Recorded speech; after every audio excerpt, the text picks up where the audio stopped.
અંકલેશ્વર નજીક national highway 48ને અડીને આવેલા સ્ક્રેપના ગોડાઉનમાં ભીષણ આગ ફાટી નીકળતા દોડધામ મચી જવા પામી હતી।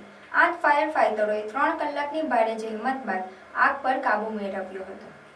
અંકલેશ્વર નજીકથી પસાર થતા નેશનલ હાઈવે નંબર 48 પર આવેલા સ્ક્રેપ માર્કેટમાં ફરી એકવાર આગનો બનાવ સામે આવતા દોડધામ મચી જવા પામી છે। નેશનલ હાઈવે પર નવજીવન હોટલ નજીક આવેલ સ્ક્રેપના ગોડાઉનમાં સવારના સમયે એકાએક આગ ફાટી નીકળી હતી। જોતજોતામાં આગે વિકરાળ સ્વરૂપ ધારણ કર્યું હતું, જેના પગલે ધુમાડાના ગોતેગોતા દૂર દૂર સુધી નજરે પડ્યા હતા। આ અંગેની જાણ કરવામાં આવતા જ અંકલેશ્વર અને પાનોલી ડીપીએમસીના ફાયર ફાઇટર ઘટના સ્થળે દોડી આવ્યા હતા અને આગ પર કાબૂ મેળવવાના પ્રયાસો શરૂ કર્યા હતા। આગના પગલે લોકોના ટોળા એકત્રિત થઈ ગયા હતા। બીજી તરફ પોલીસનો કાફલો પણ ઘટના સ્થળે દોડી આવ્યો હતો અને સ્ક્રેપના ગોડાઉનની આસપાસનો માર્ગ કોર્ડન કર્યો હતો। 8 ફાયર ફાઇટરોએ 3 કલાકની જહેમત બાદ આગ પર કાબૂ મેળવ્યો હતો।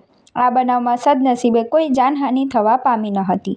अरे यार साला फोन ही नहीं चला भाई, क्या करूं मैं। अरे कंजूस 4 साल से एक ही फोन यूज कर रहा है, दूसरा फोन लेना भाई। अरे गरीबी में आटा गिला कहाँ से लाऊं नया फोन के भाई पैसे। तेरे को कौन बोल रहा है कि तू कैश से ले, फाइनेंस से ले ले। फाइनेंस में भी तो वही मगज मारी ना भाई, फाइल चार्ज, प्रोसेसिंग फी और डाउन पेमेंट कहाँ से लाऊं। अरे भाई तेरे को क्या पता है कौन सी ऑफर चल रही है ब्राइट मोबाइल। चल फटाफट चाय पी, तेरे को ले जाता हूँ ब्राइट मोबाइल पे। तब तक ऑफर की बात कर लेते हैं। ब्राइट मोबाइल पर आपको mobile 0% down payment, 0% processing fee और 0% फाइल चार्ज के साथ मिलेगा। कोई भी कंपनी का फोन परचेस कर दो, आपको इस ऑफर का बेनिफिट मिल जाएगा और फोन की परचेसिंग पर लकी ड्रॉ करो, एक लकी विनर मंथ एंड में जीत जाएगा आईफोन 12 मिनी। विजिट कीजिए ब्राइट मोबाइल पर, इस ऑफर का बेनिफिट लीजिए।